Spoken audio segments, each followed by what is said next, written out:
তৃণমূল কংগ্রেসের আসল সম্পদ হচ্ছেন কর্মীরা, আর মাথার উপর হচ্ছেন মমতা বন্দ্যোপাধ্যায়। ফলে আজকে যাচ্ছেন, কালকে যেতে পারেন, এইসব জল্পনায় যাওয়া আমাদের কাছে অর্থহীন।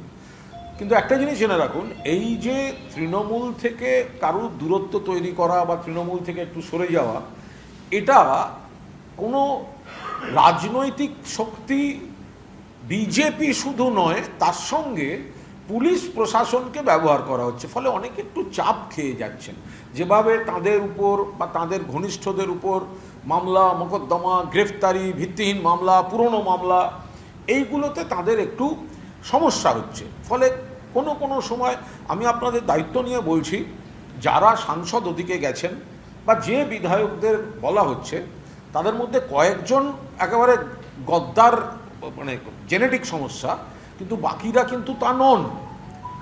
অনেককে অনেক রকম চাপ দিয়ে অনেক রকম পুলিশ প্রশাসন ব্যবহার করে, এদের মধ্যে বহু মানুষ কিন্তু তারা কিন্তু মমতা বন্দ্যোপাধ্যায়ের সঙ্গে যোগাযোগ রাখছেন, কিন্তু আমরা এই মুহূর্তে প্রোটেকশন দেওয়ার জায়গায় নেই। আজকে একটি ছেলেকে নিয়ে গিয়ে যদি দিয়ে দেওয়া হয়, আমি বলছি আপনাকে, বসিরহাট আমি স্পেসিফিক্যালি বলছি, kind attention OC Basirhat PS, kind attention. বসিরহাটে ভালো তৃণমূলের বিধায়ক, তিনি বসিরহাট পৌরসভার কাউন্সিলরদের বা পৌর প্রতিনিধিদের নিয়ে যাচ্ছেন, ওই দিকে নিয়ে যাচ্ছেন, তাহলে পুলিশি হামলা বা হবে না। দুজন বলেছেন আমরা যাব না, তো তখন তাদের বলা হয়েছে যারা যাবে না তারা কিন্তু নিজেদের দায়িত্বে থাকবে। তারা বলেছে না, আমরা যাব না, আমরা শুধু এই ভয়ে আমরা মমতা বন্দ্যোপাধ্যায়ের সঙ্গে থেকে চলে যেতে পারবো না। পরের দিন তার নামে কেস একজন কাউন্সিলর। তো এটা হচ্ছেটা কি? ফলে আমরা এই মুহূর্তে এই প্রোটেকশনগুলো দেওয়ার তো জায়গায় নেই। সেই কারণে এটা একটা পুলিশকে ব্যবহার করে তৃণমূলকে ভাঙার জন্য একটা অন্য ক্যাম্প তৈরি করে, যাদের বকলসের শিকলটা মুখ্যমন্ত্রী এবং বিজেপির হাতে ধরা আছে, তো তাদেরকে দিয়ে এইভাবে একটা ভাঙনের চেষ্টা করাচ্ছে। কিন্তু এতে তৃণমূলে কিচ্ছু যায় আসে না।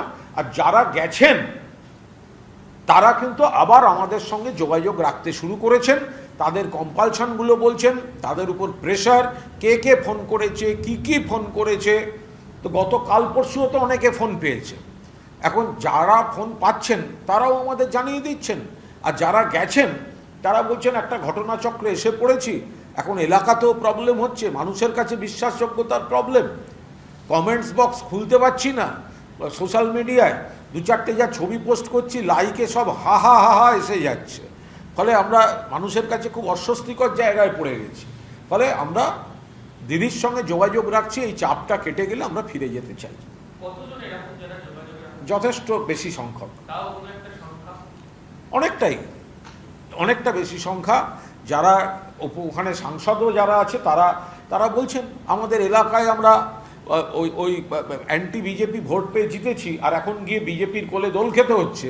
যারা এইসব প্লট সাজিয়েছেন আমরা এতটা বুঝিনি, এখন এলাকার মানুষ বিরূপ প্রতিক্রিয়া দেখাচ্ছেন, আর এদিকে অনেক বড় বড় কথা বলে ফেলে একটা পাবলিক কমিটমেন্টে চলে গেছে। ফলে এরা অত্যন্ত বিড়ম্বনায় পড়েছেন।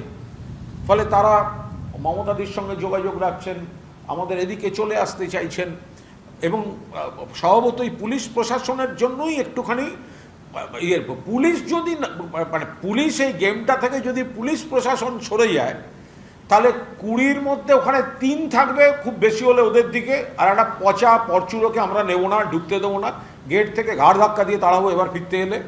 আর হচ্ছে এই বিধায়ক যে গল্প, তার অন্তত 55 থেকে 56 জন পুলিশ সরে গেলে তারা পরের দিন জয় মমতা বন্দ্যোপাধ্যায়, জয় বাংলা বলে বিধানসভাতেই মিছিল করে দেবেন। পার্থক্যটা গড়ে দিচ্ছে পুলিশের চাপ। 65 জন ওনাদের সঙ্গে রয়েছেন ব্র্যাকেটে সহযোগিতায়, কার্সি কলকাতা পুলিশ বা ওয়েস্ট বেঙ্গল পুলিশ। পুলিশের সহযোগিতা ওদের সঙ্গে থাকতে বলা হচ্ছে, ওরা ফ্যাক্টর নয়। ওর ওখানে একটা শালগ্রাম শিলা বসিয়ে রেখে দিলেও পুলিশ যদি বলে দেয় তো ওইদিকে যাবে, নইলে অ্যারেস্ট করব। ওরা যেটা বলছে আমাদের সঙ্গে 65 জন, ওদের সঙ্গে মানেটা কি? পুলিশের চাপে 60 জন, বাকি 5 জন হচ্ছে কে গুপ্তধন, কার খুনের মামলা, কার বেআইনি বাড়ি এইসব বাঁচাতে যাচ্ছে, বাকিদের তো পুলিশের চাপ দিয়ে নিয়ে যাওয়া হচ্ছে। পুলিশ পাশ থেকে সরে যাক না, আমি বলছি তো 24 ঘন্টার নোটিশে 56 থেকে 58 জনকে নিয়ে এইখানে মিছিল করবো জয় বাংলা।